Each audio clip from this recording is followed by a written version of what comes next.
नमस्कार दोस्तों, ईएमसी जयपुर में आपका हार्दिक स्वागत है।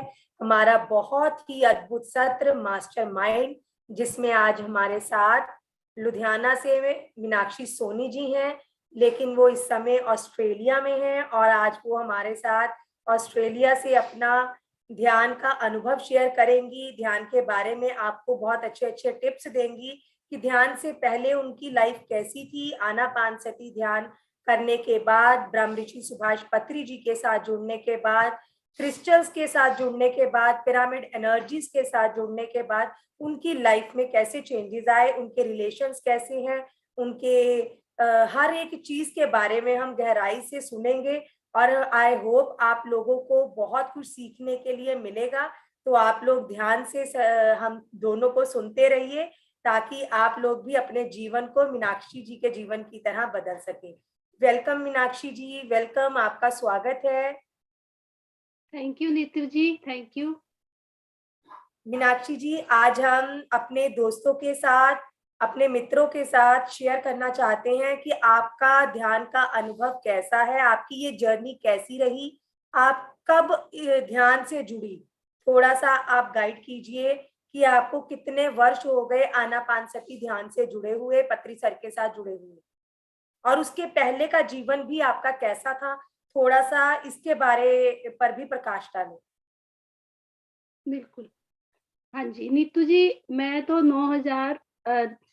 2009 से मैं पत्री सर को मिली थी, उनको जानती हूँ और 2009 में मेरे भैया ने पिरामिड बनाया भंडारा में, नागपुर के पास है, महाराष्ट्र में, वो मेरे मायके हैं।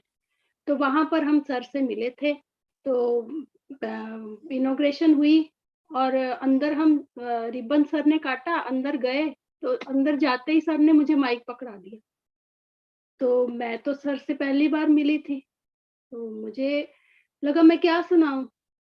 तो लेकिन इसके साथ-साथ ही मैं 2008 से लुधियाना में भी एक हमारे दीदी हैं, दादा भगवान का सत्संग करते हैं वो, उनके साथ जुड़ी थी। तो ब्रह्म ज्ञान वो उन्होंने बहुत अच्छा हमें समझाया हुआ था, तो मैं उसी बारे में ही बता रही थी, सर को उसी बारे में ही बताया, तो उनको बहुत अच्छा लगा। फिर उसके बाद धीरे-धीरे 2009 के बाद हम ध्यान करते थे, वो भी भैया के डर से। सर से तो मैं बहुत ज़्यादा प्रभावित हुई, लेकिन भैया के डर से करते थे, 10-15 मिनट कर लिया, बस भाग गए, थोड़ी देर कर लिया, भाग गए। भैया हम सबको बिठाते थे और भैया ने तो बैठ जाना आँखें बंद करके, वो तो ध्यान में चले जाते थे, हम भाग जाते थे। फिर ऐसे करते-करते फिर यहाँ जब लुधियाना में आई मैं, तो यहाँ प्रेमनाथ सर आए एक बार। प्रेमनाथ सर हाँ जी, तो सर आए ना, तो सर ने हमें 20 मिनट्स ध्यान करवाया। तब मुझे पहली बार इतना अच्छा अनुभव हुआ। मुझे पास्ट लाइफ दिखी मेरी कि पिछले जन्म में मैं क्या थी। तो वो बड़ा सुंदर अनुभव है मेरा और इससे पहले मैंने शायद पत्री सर को नहीं देखा था। उनको देखने से पहले की बात है, सर आए थे, तो हमें रचना मैम ने बुलाया था। तो फिर उन्होंने ध्यान करवाया, ध्यान में मुझे पास्ट लाइफ दिखी, उसमें मैं मुमताज़ जैसे मैंने वस्त्र पाए हुए हैं, बहुत ही गोल्डन-गोल्डन और गहने भी डाले हुए हैं, ऐसे जूड़ा ऊपर किया हुआ है और जैसे रानी जैसे बनी हुई हूँ, महल है सोने का बहुत सुंदर, साथ ही सरोवर है, बत्तख है, उसमें कमल भी खिल रहे हैं और बाहर यमुना बह रही है और साथ में हरी-हरी घास के ऊपर श्री कृष्ण जी बांसुरी बजा रहे हैं। तो उसमें मैंने देखा कि बांसुरी बजा रहे हैं और मैं नृत्य कर रही थी। धीरे-धीरे बारिश हो रही है एकदम हल्की-हल्की सी। तो उधर से ना पीछे से एक बुड्ढा-सा आया। तो व्हाइट दाढ़ी, लंबा कुर्ता ऐसे चल-चल के आए। तो वो एकदम आके ना मूर्ति के अंदर ही लाइव गॉड थे वो, उनके अंदर ही चले गए। तो वो कृष्ण ही बन गए।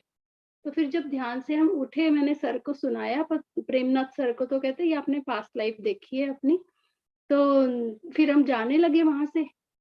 तो मैंने मैगज़ीन देखी ध्यान भारत, तो उसके ऊपर वही फ़ोटो थी, वही पिक्चर थी जो मैंने ध्यान में देखा था, वो जिनको मैं बुड्ढा-सा कह रही हूँ वृद्ध, तो वो पत्री सर थे। तो मैं इतनी प्रभावित हुई इससे, बहुत ज़्यादा मैंने देखा कि वाह! ये तो मेरी पहली बार ही इतना ध्यान में आ गया, अभी मैंने देखा भी नहीं था उनको, फिर मैं वो बुक घर पे ही ले गई। उसके बाद फिर इनॉग्रेशन हुआ, इनॉग्रेशन पे मिले सर, और जितनी बार मुझे सर मिले ना, उतनी बार ही सबसे पहले मुझे माइक पकड़ा देते थे। तो फिर बाद में फिर करते थे ध्यान, थोड़ा-थोड़ा करते थे। लेकिन जब ये कोरोना के बाद जब ये ज़ूम क्लासेस स्टार्ट हुई है 2020 से, तब से एकदम ज़्यादा अट्रैक्शन बढ़ गई, क्योंकि मैं जो माँ जी के पास जाती थी, उन्होंने मंदिर बनवा लिया। मंदिर की सेवा करते थे हम, सुबह 4:30 बजे उठ के जाना, 5 बजे जाना और 8 बजे तक सेवा करनी वहाँ पे, और यही टाइम होता था ध्यान का। बाकी तो समय घर में देना होता था। तो जब कोरोना घर पे इनको, मेरे हस्बैंड को हुआ, हमारे फादर इन लॉ को हुआ, तो इनकी सेवा में मैं 6 महीने मंदिर नहीं गई। काफ़ी ज़्यादा हो गया था जब पहली बार आया था। तो मंदिर नहीं गई, तब मैं ध्यान करती रही घर पे, फिर ज़ूम क्लासेस जॉइन करने शुरू कर दिए। मेरी भाभी के भी एक चलते हैं, कविता चड्ढा के ज़ूम क्लासेस, वो अटेंड करती थी, जेटीटीपी किया। तो उसके बाद बहुत ज़्यादा अट्रैक्शन हो गई मेरी ध्यान की तरफ, और यहाँ सिर्फ ध्यान नहीं है, ध्यान के साथ ज्ञान भी मिलता है। तो बहुत अच्छा लगा मुझे ये।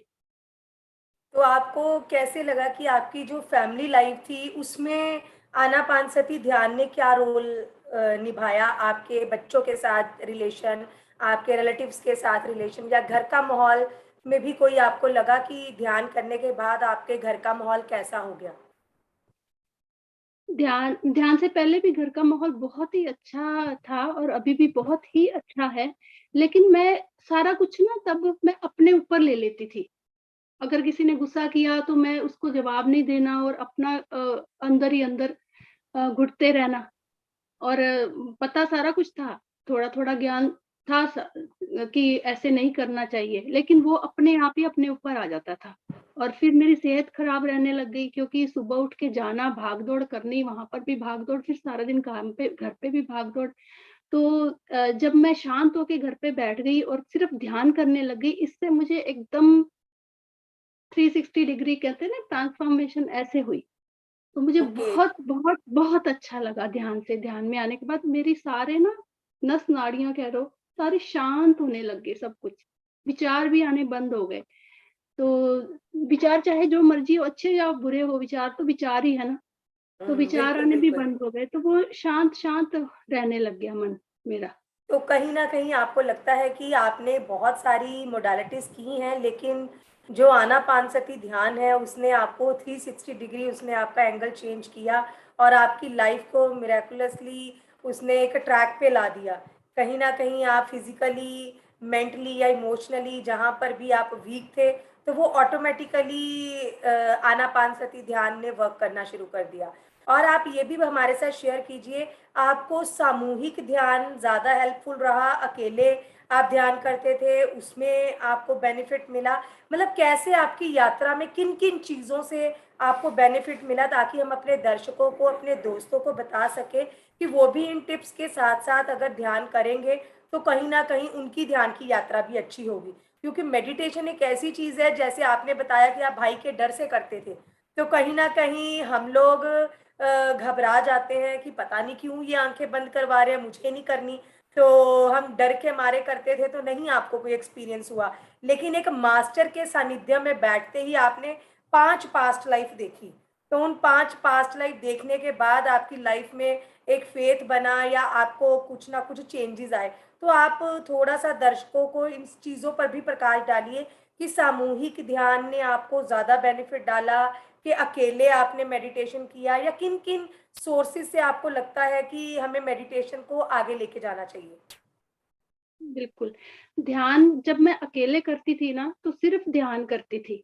थोड़ा-थोड़ा 15 मिनट के बाद बढ़ते-बढ़ते 1 घंटा हो गया, फिर मैं जब सोना तब मैंने ध्यान में ही सो जाना और उठना तब ध्यान करना, दिन में भी करना थोड़ा-थोड़ा।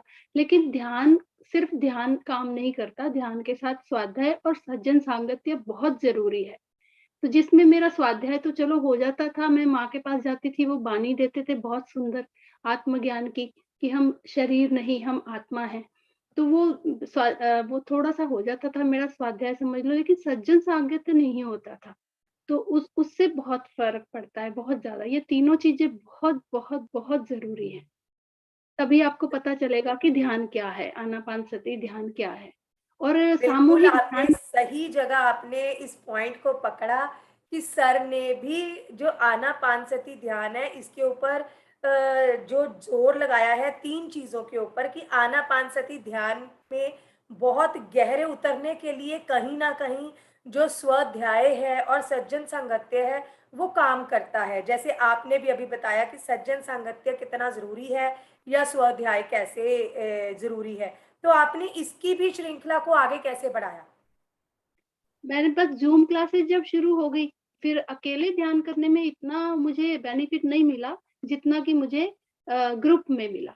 जैसे मैंने जेटीटीपी स्टार्ट कर दिया था पहले ही, तो ये एक मैं कर चुकी थी, जिसमें मुझे रामराजू सर, दीप्ति मैडम से भी मिलना हुआ और उनसे मेरी बात भी होती रही। फिर हम करताल गए, तो ग्रुप मेडिटेशन बहुत बढ़िया है, बहुत अच्छा है।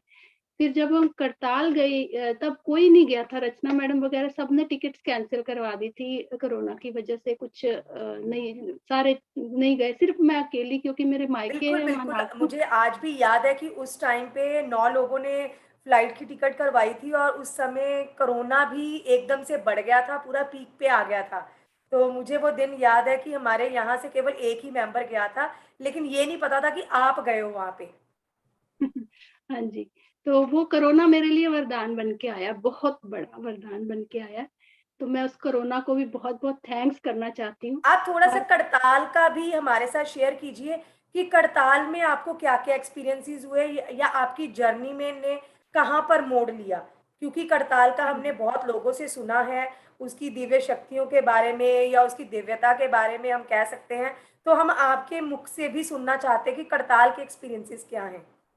हाँ जी, तो मैं नागपुर गई, नागपुर से फिर हम बाय रोड भैया-भाभी के साथ करताल गए। तो वहाँ जाते ही जब मैं गई तो सर अन्नदानम में थे, शाम का समय था, वहाँ पे खाना सब खा रहे थे।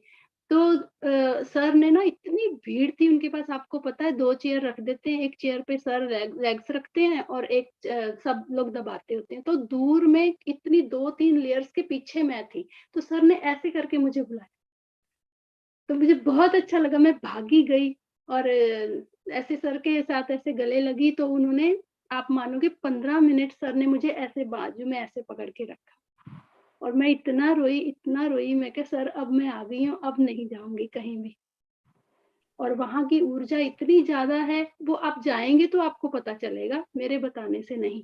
बहुत ही, और वहाँ का खाना, अन्नदानम का अन्न, भोजन इतना स्वादिष्ट है, स्वर्ग का अनुभव करा दे आपको।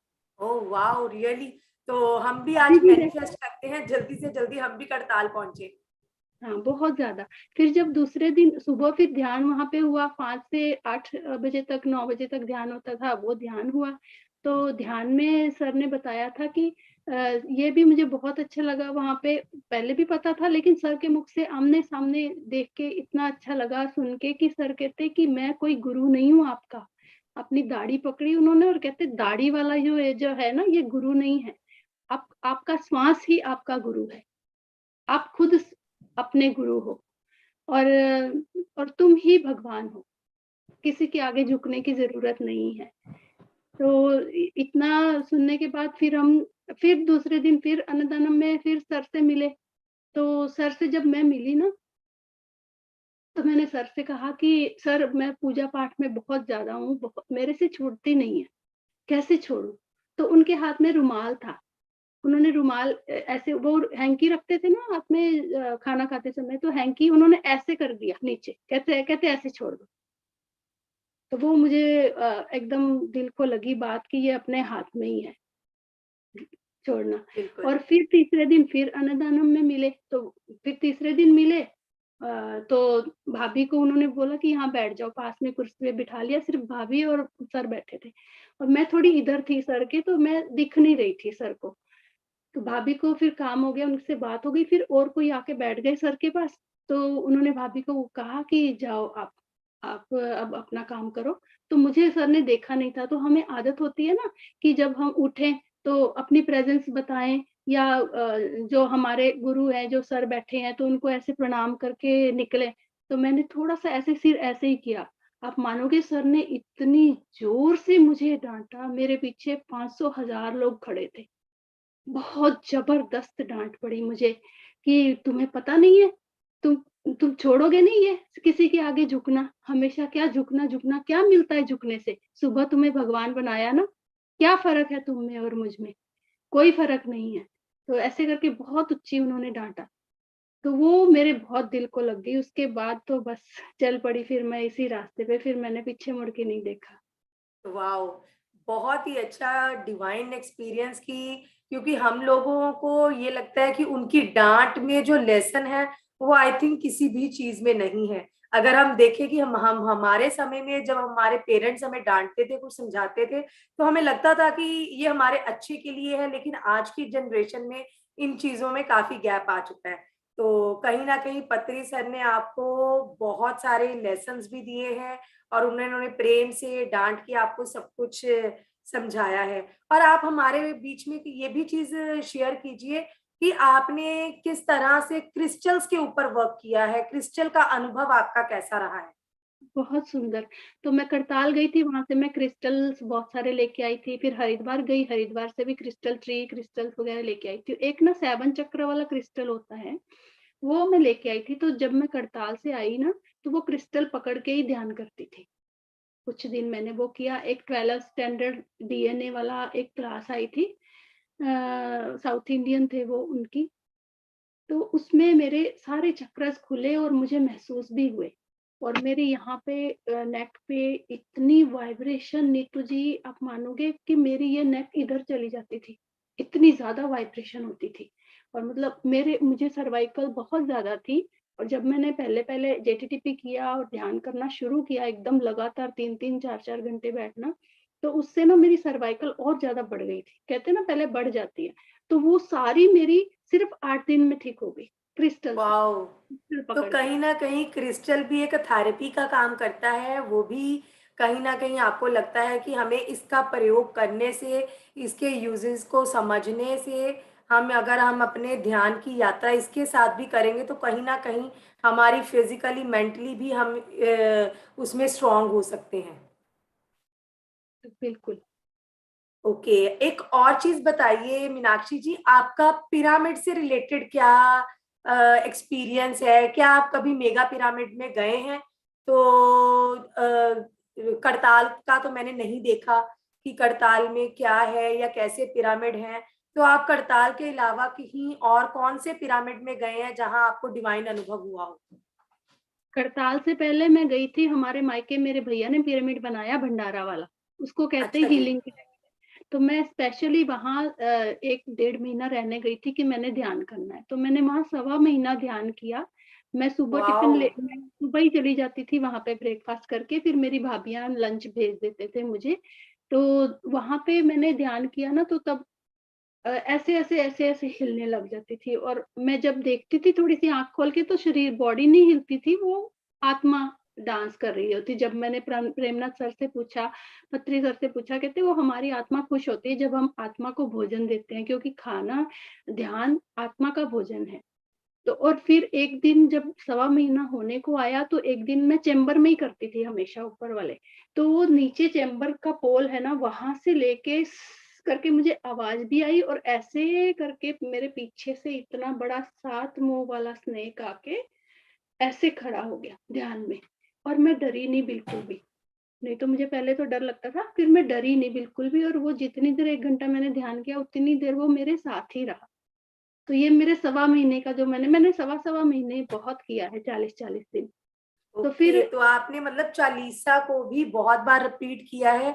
तो आप चालीसा के बारे में भी दर्शकों को बताइए कि 40 दिन लगातार ध्यान करना, जैसे सर के मुँह से भी हमने कितनी बार सुना है, पवन पुत्र बनिए, 40 दिन ध्यान करिए और 40 दिन में आप देखेंगे कि क्या आपको इसकी एनर्जी का अनुभव हुआ है। कई बार हमने अपनी दादी से या मम्मा से सीखा है कि अगर हमारे घर में कोई प्रॉब्लम है या कभी किसी का कोई काम नहीं हो रहा, तो हम सुनते हैं ना, आप 40 दिन गुरुद्वारे या मंदिर में जाइए तो आपका ऐसे काम बनेगा। तो जब हमने सर के मुंह से भी सुना कि आप ध्यान के पवन पुत्र बनिए, ध्यान कीजिए 40 दिन तो आपको सब कुछ ठीक हो जाएगा। तो जैसे आपने कहा कि हमने बहुत बार 40 दिन ध्यान किया है, तो आप बताइए कि 40 दिन की यात्रा भी कैसे लोगों को करनी चाहिए?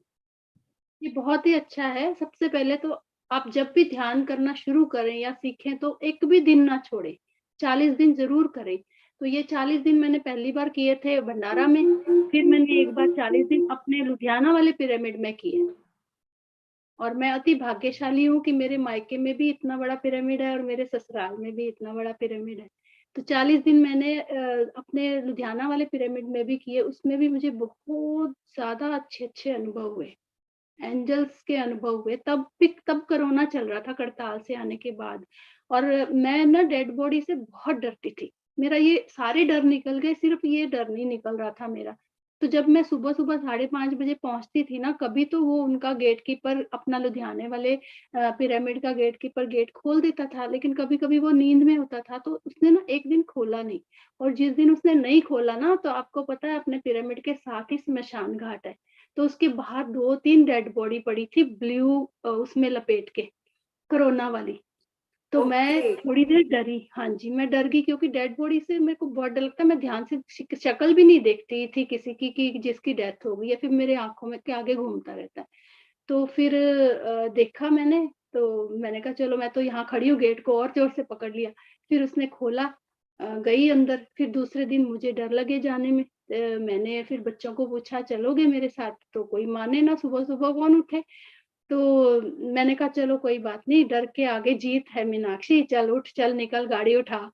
तो फिर मैं गई। तो फिर वो डेड बॉडी का डर भी मेरा बिल्कुल निकल गया क्योंकि उसके बाद तो डेली डेड बॉडीज़ होती थी वहाँ पे, 2-4 कारें भी खड़ी होती थी, कई बार कारें भी नहीं होती थी। और जिस दिन पहली बार मैंने डेड बॉडी देखी ना, वैसे तो एक डेली सुबह 5:30 बजे एक लेडी थी, वो अपना डॉगी को घुमा रही होती थी, उस दिन वो भी नहीं थी। कोई नहीं था, पूरी सुनमसान। और उसने भी 10-15 मिनट लगा दिए द गेट खोलने में। फिर उसके तो बाद मेरा कहीं न डर कहीं पूरा ये भी निकल एक गया। डिवाइन प्लान ही है कि अगर वो अंदर से गेट खोलने नहीं आया, तो कहीं न कहीं आपने उस डेड बॉडी का एक्सपीरियंस करना था और वो फ़ियर को भी आपने निकालना था। तो वो फेयर भी चालीसा निकाला, जो आपने किया वो आपका डेड बॉडी का फ़ियर निकालने के लिए था। बिल्कुल। और वो भी हुआ और साथ में फिर मेरे में इतनी एनर्जी आ गई कि मैंने जितनी भी डेथ हुई ना, मैंने जितनी भी डेड बॉडीज़ देखी ना, मैं उनको सबको मैंने एस्ट्रली बुलाया और उनको ध्यान करवाया। उन्होंने ध्यान भी किया और उनको फिर जैसे कहते हैं ना कि ध्यानी अगर जन्म लेना है तो फिर किसी अच्छे ध्यानी के घर में जन्म लें, ध्यान करके अपने आप को पाके फिर जाएँ इस धरती से। ऐसे करके मैं बिल्कुल, रोज़ ही बिल्कुल। करने लग गई। तो देखिए दर्शकों, आपको कैसे मीनाक्षी जी अपने एक-एक चीज़ के बारे में बता रहे हैं कि कैसे हमें आनापानसती ध्यान ज़रूरी है। हमें आनापानसती ध्यान को और स्ट्रॉन्ग करने के लिए हमें स्वाध्याय भी करना है, सज्जन सांगत्य भी करना है।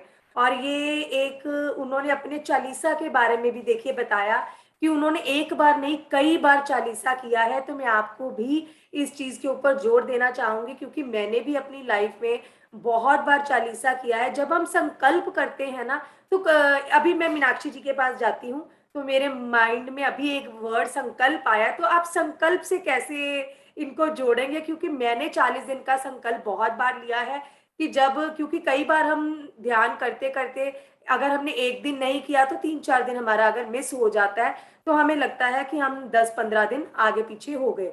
तो कहीं न कहीं जब हम 40 दिन का ऐसे संकल्प लेते हैं कि अब मैंने 40 दिन का करना है, अब मैंने 3 महीने का संकल्प लेना है, तो आप देखेंगे कि 90 डेज़ का आप संकल्प ले लोगे तो आप 90 दिन पूरे कर लोगे। तो कहीं न कहीं संकल्प भी हमारी लाइफ में काम करते हैं। तो हम मीनाक्षी जी से भी पूछते हैं, उन्होंने भी किन-किन चीज़ों का संकल्प लेकर अपने आप को बदला है या अपने जीवन में किसी ऐसी परिस्थिति का उन्होंने सामना किया है संकल्प के माध्यम से। मीनाक्षी हाँ जी, जी। आप थोड़ा-सा संकल्प के बारे में बताइए कि आपने संकल्प से क्या सीखा? संकल्प मैंने तो इसीलिए किया था कि मैंने आध्यात्मिकता में आगे बढ़ना है। बाकी ओके। मेरी लाइफ में सब कुछ बहुत शांतिपूर्ण पूर्ण मेंबर्स हैं, बहुत ही सुख सुविधा हर तरह की जैसे है मेरे पास।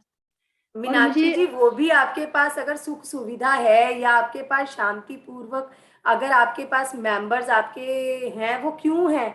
क्योंकि आपने अपनी स्थिति को बहुत उच्च कोटि का बनाया है अपनी साधना के माध्यम से, अपने ध्यान के माध्यम से, अपने स्वाध्याय के माध्यम से, अपने ब्रह्म ज्ञान के माध्यम से। तो कहीं ना कहीं जब आपने अपने आप को तराशना शुरू किया, तो आप, जहाँ तक मुझे पता, आपके 3 बेटे हैं और आपको बहुत अच्छी डॉटर इन लव्स हैं और आपके ग्रैंड सन्स भी हैं। तो हम देख सकते हैं इनकी एज को देख के कि ये मेरा मानना है कि जब आप ध्यान में आते हैं तो आपकी एज वहीं रुक जाती है और आप कहीं ना कहीं और यंग यंग होने लगते हैं।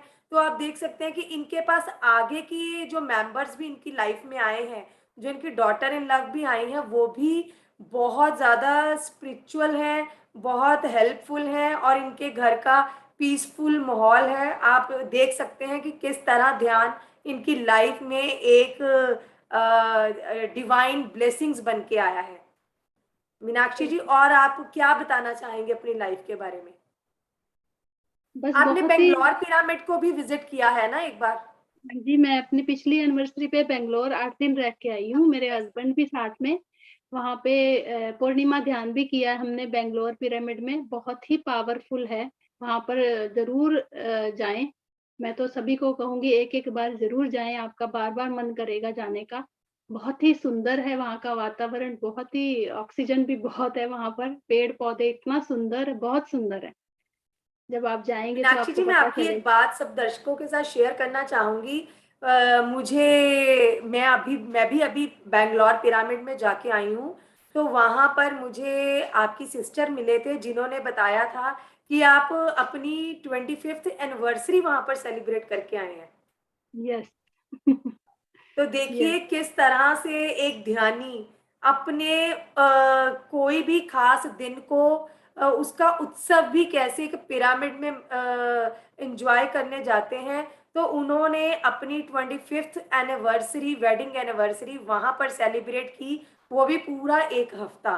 तो आप देख सकते हैं कि किस तरह उन्होंने उस ऊर्जा को कलेक्ट किया। कहाँ हम लोग सोचते हैं अगर जो ध्यानी नहीं है, होटल में हम लोगों को बुलाएंगे, खाना खिलाएंगे, लेकिन उन्होंने एक हफ्ता वहां पर ग्रैटिट्यूड दिया, वहां पर ब्लेसिंग्स ली अपने हस्बैंड के साथ। तो इससे अच्छा और क्या हो सकता है? और और तब जैसा उन्होंने राखी थी, बताया। यस यस, बोलिए बोलिए। 22 अगस्त को राखी थी तब पिछले साल, हाँ जी। और तब पूर्णिमा थी। ओके। तो वो सारी रात ध्यान भी किया, रात में भी चैम्बर में ध्यान किया हमने, वाह। पत्री सर की म्यूजिक के साथ। और आपका कोई पत्री सर के साथ बहुत खास मोमेंट हो, बहुत खास? बहुत खास तो यही है जो आपको मैंने पहले बताए 2। ओके। और एक बात मेरे को उनकी नहीं भूलती कि वो अपने आप को कोई विशेष नहीं समझते। जब मैंने उनको बिल्कुल पहली बार देखा ना, तो हम उनके साथ-साथ चलकर ही हम अपने घर से निकले, गाड़ी में से उतरे और उनके साथ ही चलकर पिरामिड की ओर जा रहे थे। तो सर ने जब अपने चरण पादुका उतारी सर ने, तो मेरे को होता है कि मैं फटाफट उठा के ना कहीं और रख दूँ इसको अच्छी तरह साइड पे सजा के, फूलों के साथ। तो मैं ऐसे देख रही थी, तो सर ने मेरी तरफ देखा 2 मिनट, आपको पता है कैसे देखते हैं? एकदम आँखों में मेरी तरफ देखा ऐसे, साइड में उतारने लगे थे, एकदम मेरी तरफ देखा और फटाफट जाके उधर उतारी जहाँ बहुत सारी चप्पलें थी, जहाँ बहुत सारी थी। और मैंने अभी कुछ बोला नहीं उनको, तो पहले ही कह दिया, हाथ नहीं लगाना इनको। उनको पता था कि ये उठा के कहीं और रखेगी और जब मैं आऊँगा तब मेरे सामने लेके आएगी। तो वो इतना अपने आप को आम समझते हैं। कहते हैं मुझ में और तुझ में कोई फ़र्क नहीं।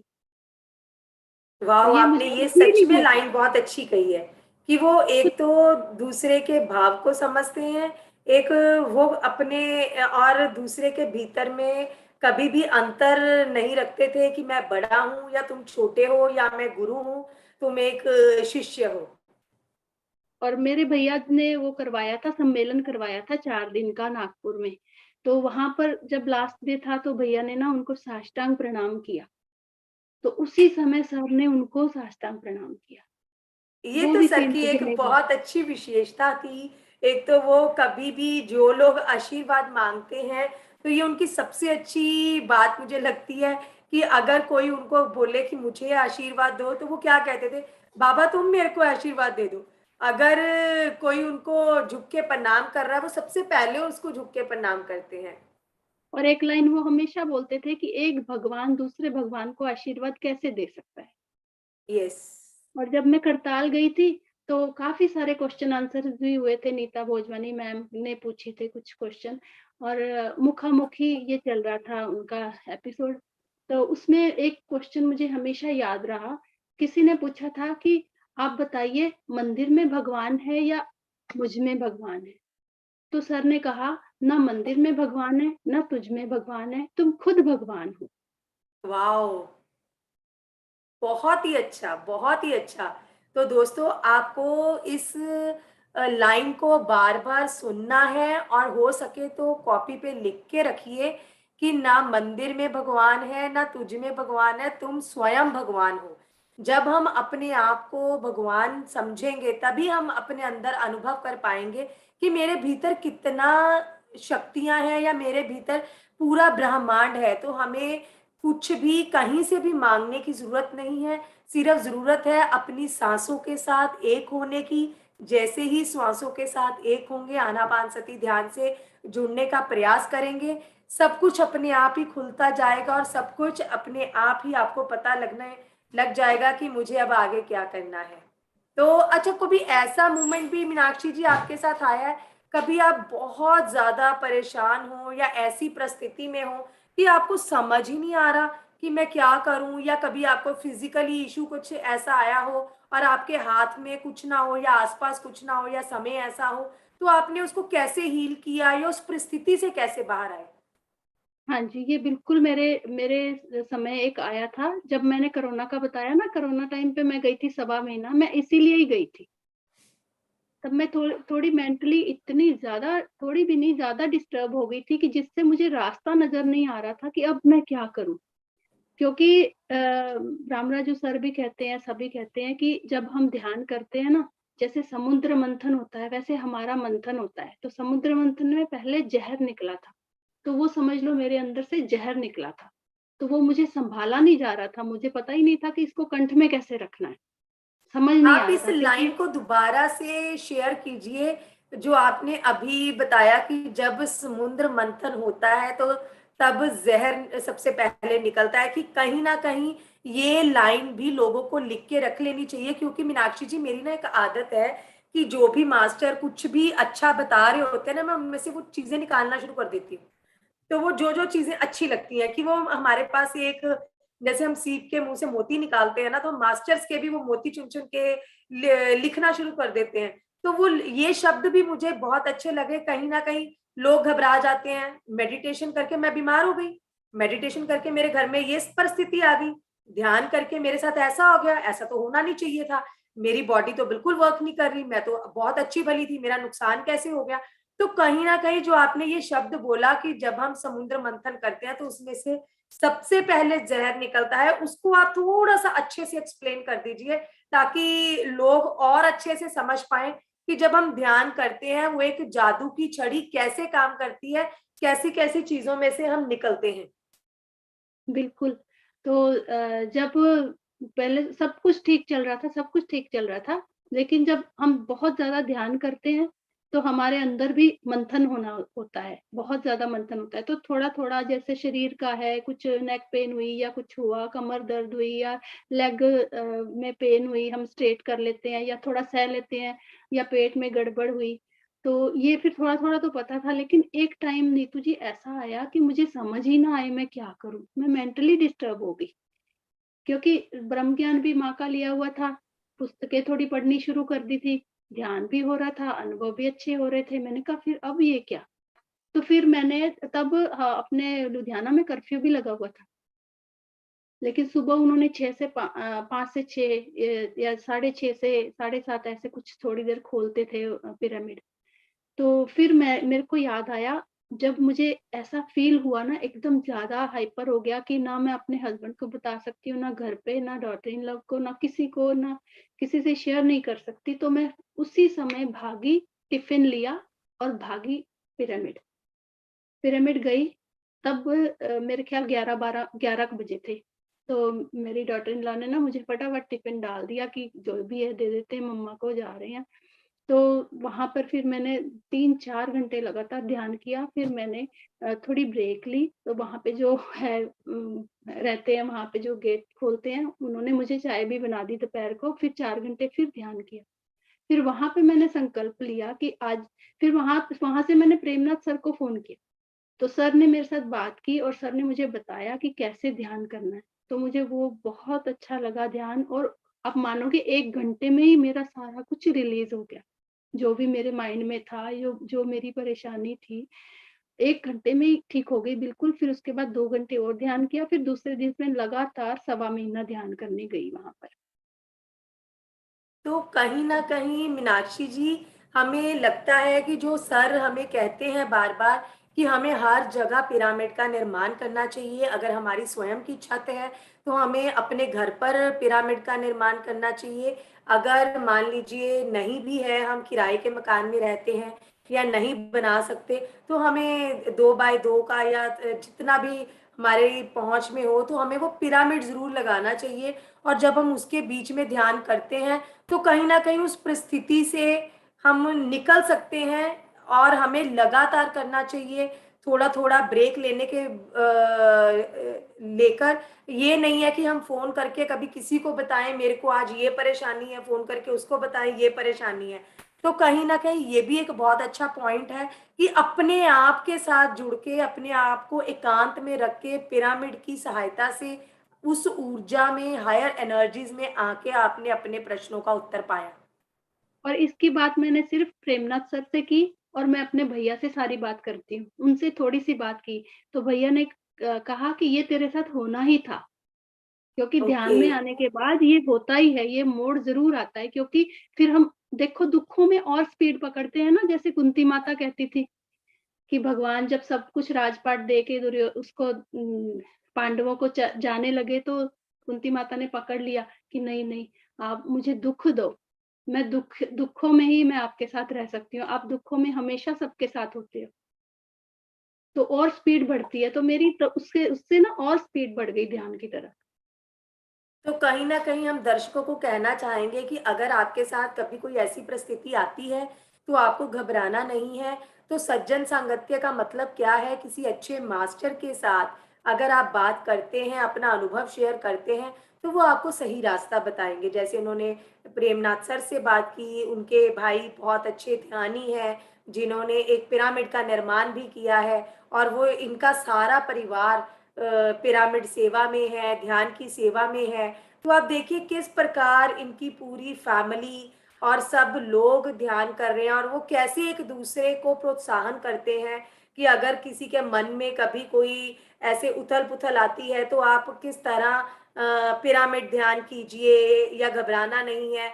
2 घंटे, 4 घंटे, 6 घंटे आप लगातार ध्यान कीजिए, आपको अपना उत्तर स्वयं मिलेगा। तो इसी तरह से हमें अपना परिवार बनाना है, जो हमें गाइड करते रहें, हमें बताते रहें कि ध्यान की महिमा क्या है, ध्यान का अनुभव क्या है। ये अपने आप में एक वो समुद्र है जो जैसे उन्होंने बताया कि पहले अगर वो ज़हर निकलेगा, तो उस ज़हर को भी हमें एक्सेप्ट करना है।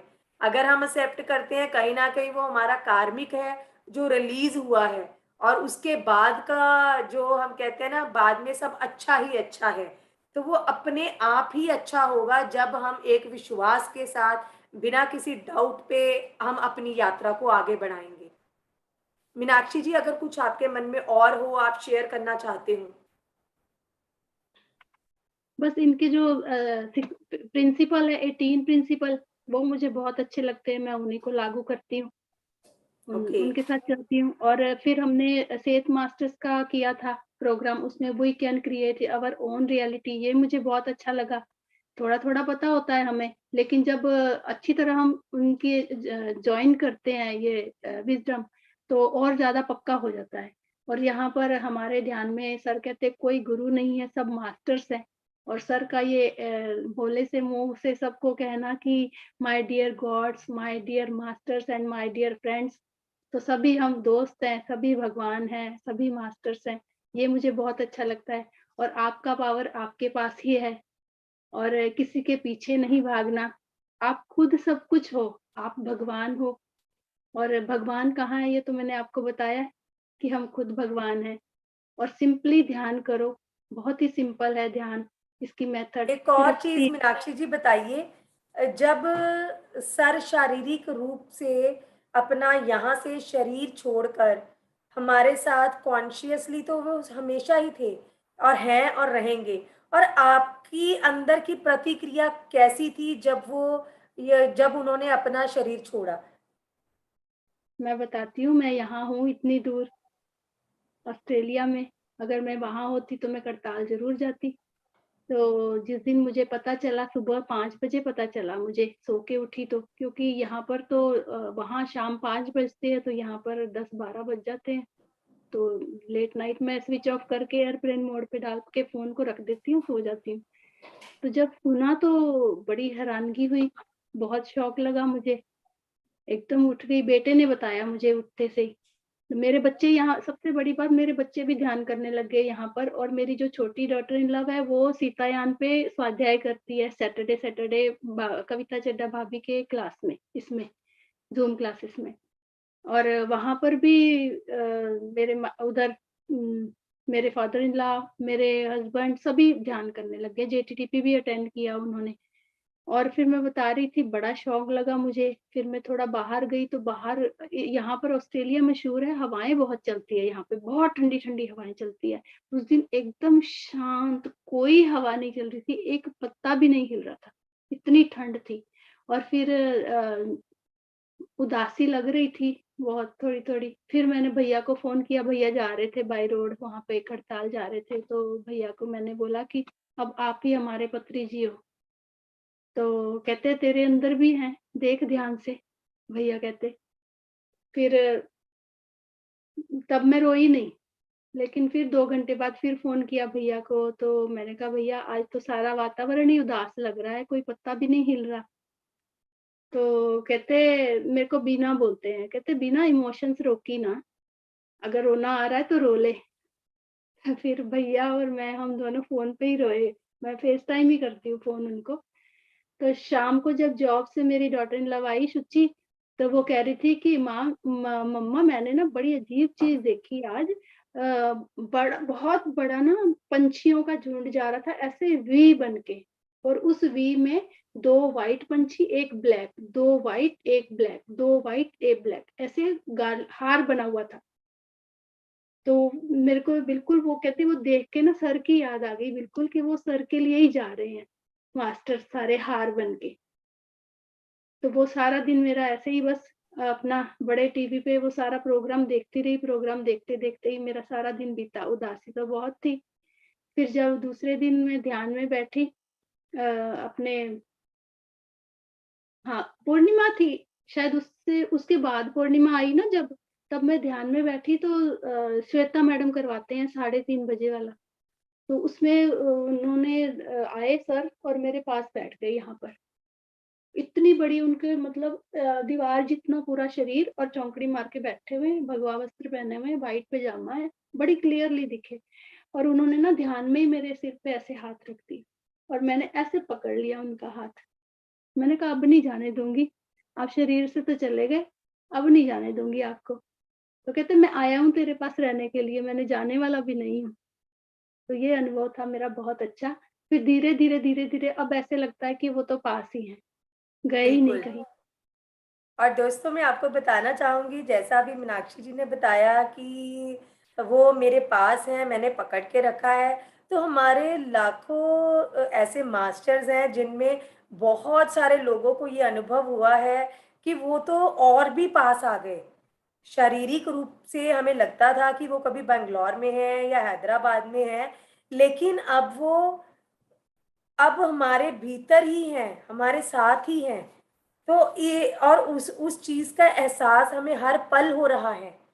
तो आप इसी तरह ध्यान करते रहिए, अनुभव करते रहिए और आनंद में रहिए। जैसे मीनाक्षी दीदी ने अपनी यात्रा शेयर की है, आप लोग भी अपनी जीवन को इसी तरह सुख में, आनंद में बनाइए कि कैसे पूरा परिवार इकट्ठा है, कैसे वो अपनी बेटों को और अपनी जो बहुएं हैं उनको इन्होंने अपनी बेटियां बनाया है।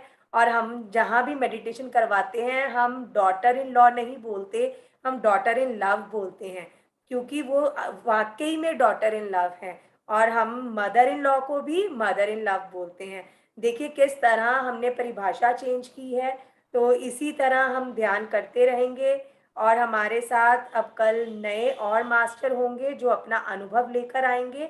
आपको जो भी अच्छा लगा हमें कमेंट करके बताइए। आपको इनकी यात्रा में सबसे अच्छी चीज़ें क्या लगी जो आप करना चाहेंगे और इनके माध्यम से आप भी अपने जीवन में बदलाव लाएंगे। Thank you so much Meenakshi ji, आपका बहुत बहुत शुक्रिया हमें समय देने के लिए, हमें अपनी यात्रा के बारे में बताने के लिए। हम सच में बहुत बहुत कृतज्ञ हैं ऐसे मास्टर से, ऐसे पिरामिड जगत से, शाकाहार जगत से, ध्यान जगत से, जिन्होंने इतने अच्छे अच्छे मास्टर्स बनाए। थैंक यू पीएमसी जयपुर, आपने मुझे मौका दिया इतने अच्छे प्रोग्राम को, अद्भुत प्रोग्राम को करने के लिए। Thank you, thank you, thank you. Thank you.